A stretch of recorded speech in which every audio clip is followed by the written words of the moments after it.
उन लोगों को दोस्त ना बनाओ जिन पर अल्लाह ताला गज़बनाक है। सूरह मुम्तहना की आयत नंबर 13।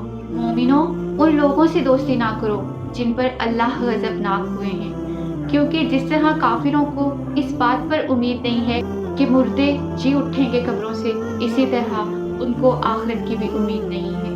इस आयत में उन लोगों से दोस्ती करने से मना किया गया है जिन पर अल्लाह ताला गज़बनाक हुए।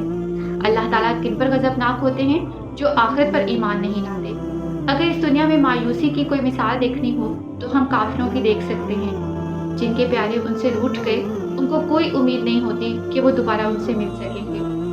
और जो काफिर कब्रों में हैं, जो आखिरत पर ईमान नहीं लाते थे, अब वो कब्रों में आखिरत को देखकर मायूस हैं अपने अंजाम से। इन दोनों मायूसियों की तरह जो काफिर जिंदा हैं, वो आखिरत पर भी ईमान नहीं लाते। सवाल ये पैदा होता है कि आखिर इन लोगों से दोस्ती क्यों नहीं करनी? क्योंकि आखिरत पर ईमान लाना या ना लाना हमारे दुनियावी आमाल पर बहुत ज़्यादा असरअंदाज होता है। इसीलिए तो पूरे 30वें पारे में आप आखिरत पे फोकस देखेंगे कि आखिरत पर ईमान लाना कितना ज़रूरी है, काफिरों को किस किस तरह से डराया गया है और मोमिनों को किस किस तरह से निशानियाँ दिखाई गई हैं कि वो आखिरत पर ईमान लाएं। सूरह नबा पढ़ के देख लें, उसी में ही आपको आखिरत की बहुत सारी निशानियाँ मिल जाएंगी। क्यों हम ऐसे लोगों से दोस्ती ना करें? क्योंकि वो हमारे ईमान पर असरअंदाज हो जाएंगे। कैसे? फ़र्ज़ करें कि एक औरत है, मुस्लिम औरत, जो कि दीन और दुनिया दोनों के उलूम से वाकिफ़ है। उसके पास एक अच्छी डिग्री थी जिसकी वजह से वो नौकरी कर रही थी, लेकिन आहिस्ता आहिस्ता उसे महसूस हुआ कि उसे कुरान पाक का इल्म फैलाना चाहिए, जिसकी वजह से उसने अपनी नौकरी छोड़ दी क्योंकि शोहर की इनकम अच्छी थी। कुरान पाक का इल्म फैलाते फैलाते आहिस्ता आहिस्ता उसकी दोस्ती एक गैर मुस्लिम से हो गई। वो गैर मुस्लिम लड़की एक तो आखिरत पर ईमान नहीं रखती थी, दूसरा नबूद और नुमाइश का पैकर थी। उसका घर, उसका रहन सहन, उसका लिबास, हर चीज़ दुनियावी चीज़ों पर फोकस कर रहा था। उसकी नबूद और नुमाइश ने उस मुस्लिम लड़की पर इतना असर किया कि उसने अपने घर को बनाना संवारना शुरू कर दिया। उसका फोकस कुरान पाक से हट गया।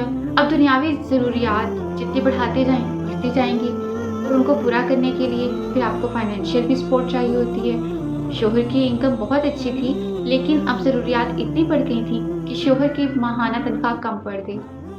औरत ने दोबारा कुरान पाक को छोड़कर नौकरी शुरू कर ली और यूं आहिस्ता आहिस्ता वो दीन से दोबारा दुनिया पे आ गई और ना चाहते हुए जाने अनजाने एक गैर मुस्लिम की दोस्ती की वजह से दुनियादारी में धंस कर रह गई और अपनी आखिरत को असरअंदाज कर लिया। ये एक छोटी सी मिसाल है। हमारी सोहबत, हमारी दोस्ती कैसी है, उसका हम पर बहुत ज़्यादा असर होता है। अगर हम किसी दीनी मजलिस में बैठे रोज़ तो हमारा ध्यान दीन की तरफ रहेगा, लेकिन अगर हमारे दोस्त, हमारी कंपनी ऐसी है कि हम रोज़ पार्टीज़ में जाते हैं, हमारे जितने भी फ्रेंड्स हैं उनका पूरा फोकस दुनिया पे है, दुनिया की तरफ राग़िब होते जाएंगे। इसलिए अपनी दोस्ती पर बहुत ज़्यादा नज़र रखिए, क्योंकि बेहतरीन मुसलमान अपनी दुनिया और आखिरत को इकट्ठा लेकर चलता है, अपनी दुनिया को ऐसा बनाता है कि उसकी आखिरत संवर जाए।